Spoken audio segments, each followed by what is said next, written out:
ठीक है, अब स्टार्ट करेंगे हाइपो एसिड। तो हाइपो एसिड देखना अब यहाँ पे हाइपो भी जो प्रीफिक्स है, हाइपो प्रीफिक्स कब यूज किया जाता है, जब आपके पर्टिकुलर ऑक्सी एसिड में, ठीक है, जब आप पर्टिकुलर ऑक्सी एसिड में एक ऑक्सीजन एटम एलिमिनेट करते हैं। क्या करते हैं? एक ऑक्सीजन एटम आप एलिमिनेट करते हैं। और ये कब एलिमिनेट करेंगे? जब आपको एक मॉलिक्यूल दिया जाएगा आपके रिस्पेक्टेड अस एसिड का, ठीक है, रिस्पेक्टेड अस एसिड का आपको एक मॉलिक्यूल दिया जाएगा, ठीक है। अब जैसे कि एग्जांपल देख लेंगे अगली स्लाइड में, आपके पास अवेलेबल है phosphorous acid, this is your us acid, okay. H2PO3 is your phosphorous acid. एक ऑक्सीजन एटम एलिमिनेट कर दीजिए, क्या आंसर आया? H3PO2। क्या प्रीफिक्स लगाएंगे? Hypo phosphorous acid. ये जो ऑक्सीजन एटम हम लोग एलिमिनेट कर रहे हैं, कहां से एलिमिनेट कर रहे हैं? फॉस्फोरस और हाइड्रोजन के बीच से। मैंने देखिए ये ऑक्सीजन एटम को एलिमिनेट किया और मेरे पास ये आंसर आया, ठीक है, याद रखना। सिमिलरली मेरे पास अवेलेबल है nitrous acid, that is HNO2। एक ऑक्सीजन और एलिमिनेट कर दिया, मेरे पास आया HNO। नाम क्या हो जाएगा इसका? हाइपो नाइट्रस एसिड, ठीक है। समझ में आ रही मेरी बात? अब मैं एक और बात बताता हूं कि ये जो HNO2 है ये ना डाइमर फॉर्म में एग्जिस्ट करता है, इसलिए ये पॉसिबल नहीं है इसका स्ट्रक्चर, ठीक है। It does not exist in monomeric form, rather exist as dimeric form, ठीक है। तो ये है आपका HNO2 का स्ट्रक्चर, ठीक है। ये है मोनोमेरिक, लेकिन रियलिटी ये है कि ये डाइमेरिक फॉर्म में एग्जिस्ट करेगा, ठीक है, डाइमेरिक फॉर्म में एग्जिस्ट करेगा। तो भैया अब HNO2 का स्ट्रक्चर आपको मैं बताता हूं। HNO2 का तो देख रखा, HNO होल ट्वाइस का देखो, आप देख सकते हैं HNO होल ट्वाइस मतलब क्या? H2N2O2। तो यहां पर आपको सिस और ट्रांस ये दोनों चीजें देखने को मिल जाती हैं, ठीक है। आप देख सकते हैं OH के सामने OH है, सिस, और यहां OH के अपोजिट में OH है, ये क्या है? ट्रांस है, ठीक है। बैक चलते हैं थोड़ा सा, फिर से बैक चलते हैं एक स्लाइड और, फिर यहां पे अच्छे से दिखाते हैं। तो ये जो है आपका, ये कभी भी मोनोमेरिक फॉर्म में एग्जिस्ट नहीं करेगा, ठीक है। It does not exist in monomeric form, ये कहना चाहता हूं मैं। It does not exist in monomeric form, ठीक है। It makes, या फिर क्या बोल सकते हैं, it is available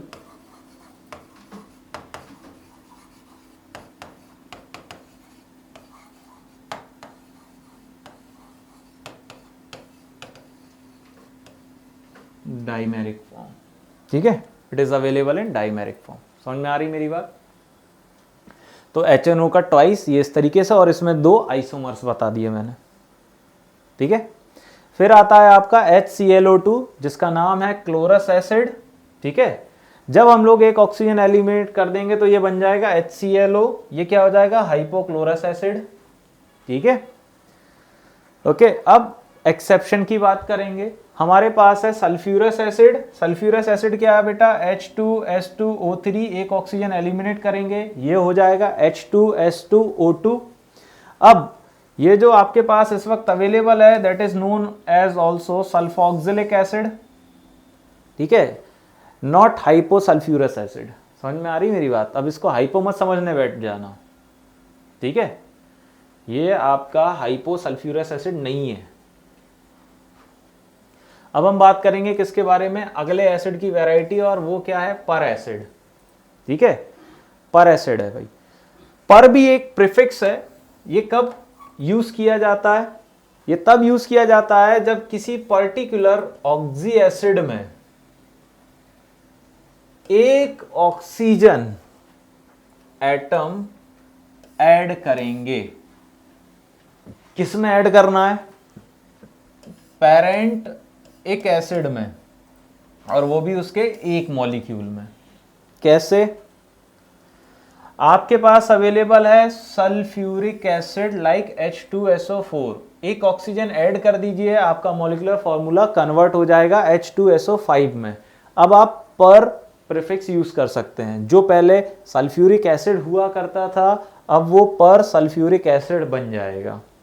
ठीक है, जस्ट सपोज कि ये स्ट्रक्चर है आपका किसका, H2SO4 का। किसका स्ट्रक्चर है ये? H2SO4 का। ये ऑक्सीजन एटम आप यहां पर भी ऐड कर सकते हैं, ठीक है, और या ये ऑक्सीजन एटम यहां पर भी ऐड कर सकते हैं, आपकी मर्जी। ऐड करने के बाद आपको परऑक्सी लिंकेज दिखाई देगी। ये जो है that is known as peroxy linkage.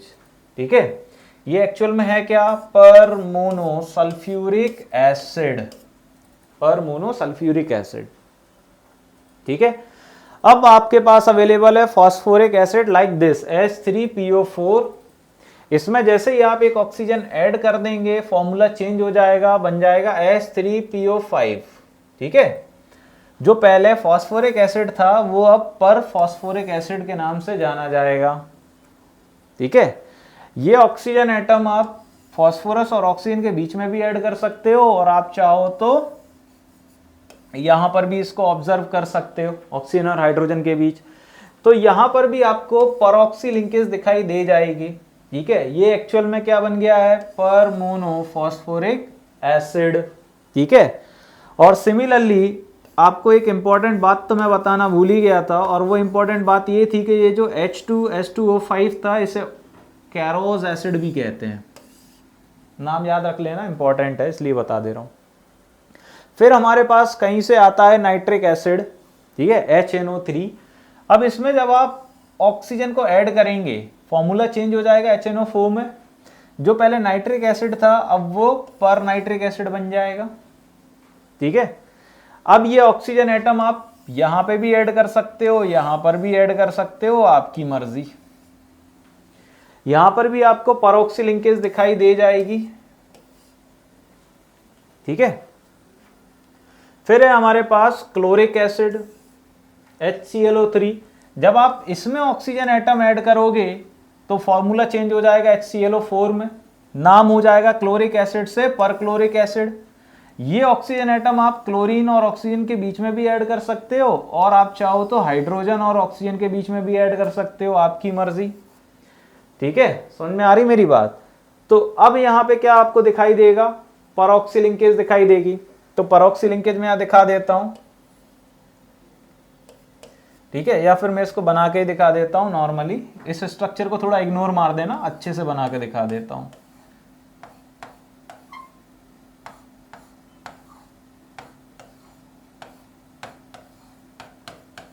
Like this. ठीक है, अब हम लोग बात करने वाले हैं HClO4 के स्ट्रक्चर में एक्सेप्शन। ठीक है, सबसे पहली बात यह है कि आप HClO4 में ऑक्सीजन ऐड करेंगे तो वो बन जाएगा HClO5।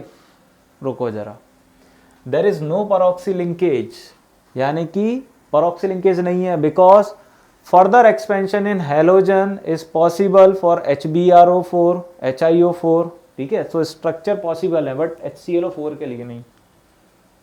ठीक है, दूसरी कहानी ये है, अब कुछ कॉमन एसिड लेकर आ रहा हूं जो याद रखने। एक है मार्शल्स एसिड। भाई मार्शल एसिड किसे कहते हैं? पर डाई सल्फ्यूरिक एसिड को मार्शल एसिड भी कहते हैं। ये देख रहे हैं परऑक्सी लिंकेज, तो पर एज अ प्रीफिक्स लगा हुआ है। डाई सल्फ्यूरिक एसिड क्यों कह रहे हैं? 2 यूनिट दिखाई दे रही है मुझे कॉमन सेंस से। ठीक है, फिर हम बात करेंगे पर diphosphoric acid. Peroxy linkage मुझे दिखाई दे रही है और 2 यूनिट भी दिखाई दे रही हैं। ठीक है, फिर हम बात करेंगे किसी पर्टिकुलर ऑर्गेनिक एसिड की। तो एट प्रेजेंट यहाँ पर मेरे पास कार्बोक्सिलिक एसिड अवेलेबल है। आर का मतलब होता है एनी एल्काइल ग्रुप। क्या होता है आर का मतलब? कोई भी एल्काइल ग्रुप यहाँ जुड़ जाएगा, लाइक मिथाइल जोड़ लो। ठीक है, लाइक C2H5 जोड़ लो, कुछ भी, एनीथिंग। तो अगर आप सोच रहे हैं कि यहाँ पे ऑक्सीजन को डाल दें तो बिल्कुल डाल दो, पर ऑक्सी लिंकेज दिख जाएगी, नाम क्या हो जाएगा, पर कार्बोक्सिलिक एसिड। ठीक है, समझ में आ रही मेरी बात। ये आपका किसका एग्जाम्पल हो जाएगा, यहाँ पर इसको देखो ज़रा, ये मेरे पास था क्या एक्चुअल में, पर देखो परऑक्सी लिंकेज मिल गई आपको, 2 यूनिट मिल गई हैं आपकी। ठीक है, 2 यूनिट मिल गई हैं। या फिर एक काम कर सकते हैं हम लोग, इसको मैं रिमूव भी कर सकता हूँ, क्या रिमूव करेंगे, ठीक है, ओके। ये आपकी कहानियाँ, इतनी सारी चीज़ें देखनी है आपको। फिर ये आ गया एरोमेटिक वाला सिस्टम। सो एरोमेटिक वाले सिस्टम को देखो यार यहाँ पे ज़रा, ठीक है। अब यहाँ पर आर क्या होता है बता दिया, मिथाइल भी आप यूज़ कर सकते हो, इथाइल भी यूज़ कर सकते हो, फिनाइल रिंग भी यूज़ कर सकते हो, या हाइड्रोजन भी यूज़ कर सकते हो। ठीक है, ये बेंजीन एक्चुअल में है क्या, पीएच पर एच जुड़ा हुआ है, पीएच होता क्या है C6H5। ठीक है, वो जो वैलेंसी आप यहाँ कुछ भी जोड़ लो, परबेंजोइक एसिड भी बना सकते हैं हम। ठीक है, फिर हमारे पास है फॉर्मिक एसिड। ठीक है, अब फॉर्मिक एसिड में हम देख लें ज़रा, ऑक्सीजन जोड़ना है, जुड़ जाएगा, ये देख लो। ठीक है, यहाँ देखना, इसमें बात कर लेते हैं भाई। हमारे पास क्या था, इसको मैं अच्छे से बना लेता हूँ। ये था मेरे पास बेंजोइक एसिड। ठीक है, तुमसे कह रहा हूँ कि तुम एक ऑक्सीजन जोड़ दो, या तो यहाँ जोड़ोगे, ठीक है, या तो यहाँ जोड़ोगे, बात एक ही है। तो इसको क्या बना दोगे, परबेंजोइक एसिड। कैसे,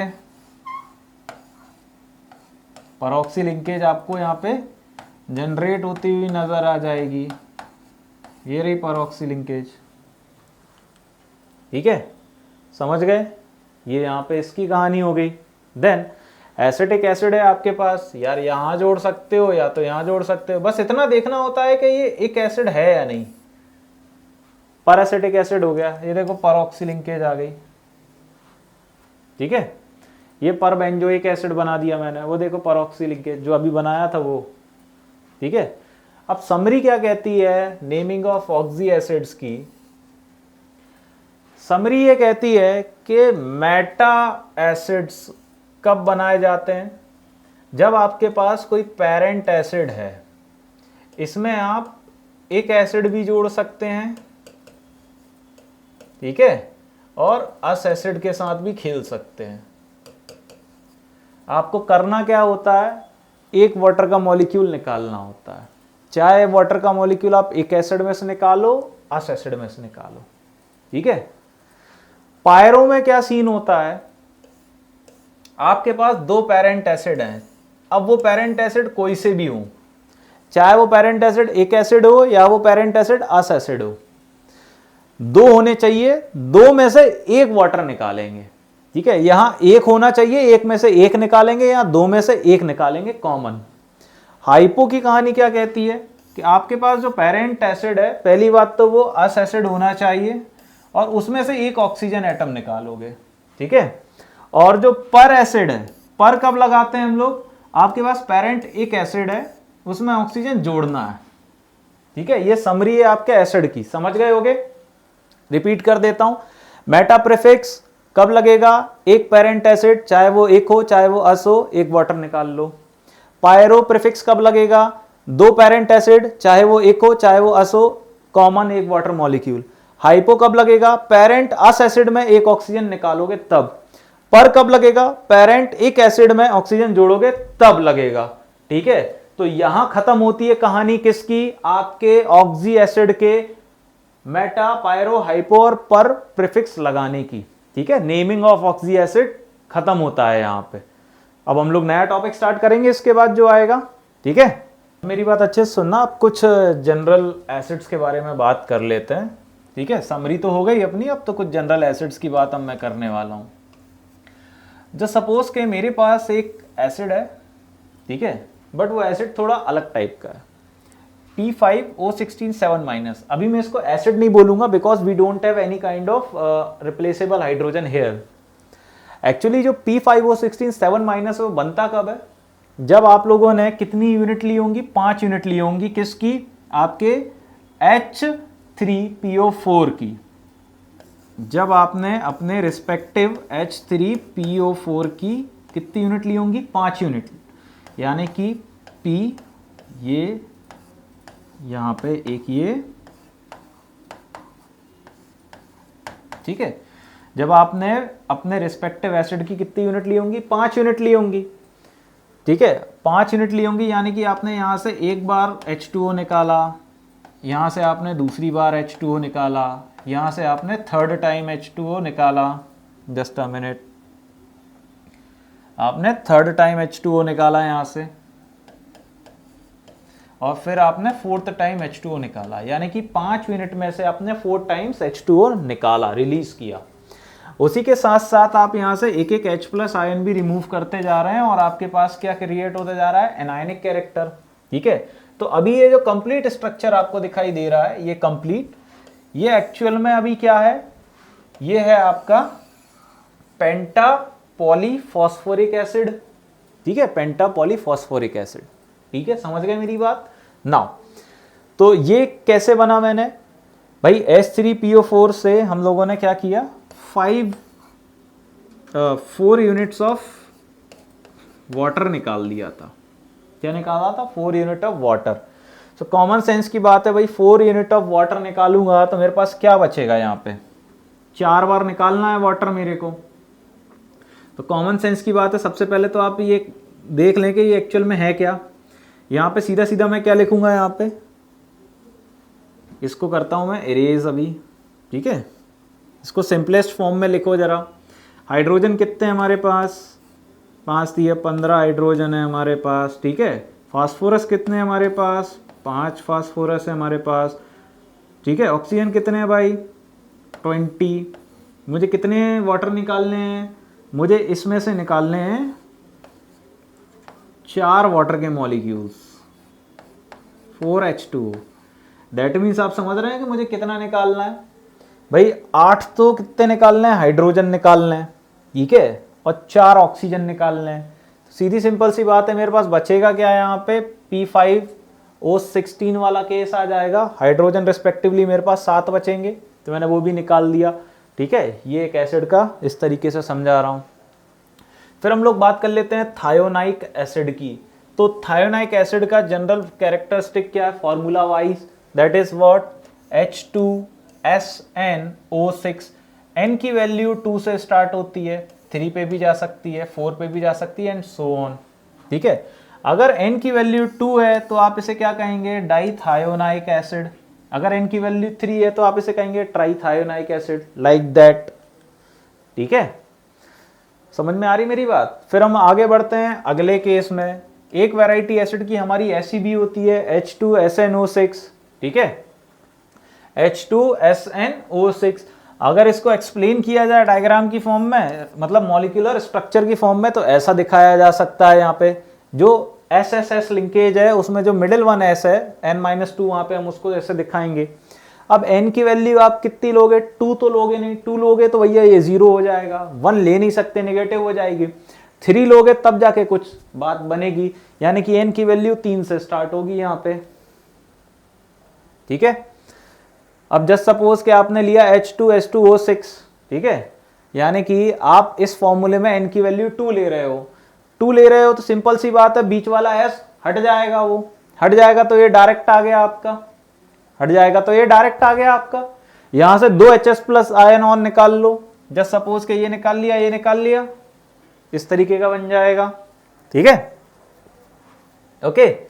अब अगर N की वैल्यू 3 लोगे तो फॉर्मूला आ जाएगा ये H2S3O6 ट्राइथायोराइक एसिड। वो थायोनिक था, ये थायोराइक एसिड है, समझ रहे हो। तो जैसे 3 वैल्यू डाली, एक S बीच में आ गया है, 2 H और निकाल लो, तो आपका इस तरीके से भी बन जाएगा। ये कंप्लीट सिस्टम क्या कहला रहा है, ये थायोराइक एसिड कहला रहा है, ठीक है। फिर अगर N की वैल्यू 4 डाल लोगे तो आपको ये आंसर मिलेगा। ये क्या है, टेट्राथायोराइक एसिड। इस तरीके से आप बना सकते हैं, आपकी स्क्रीन पे जो दिखाया गया है।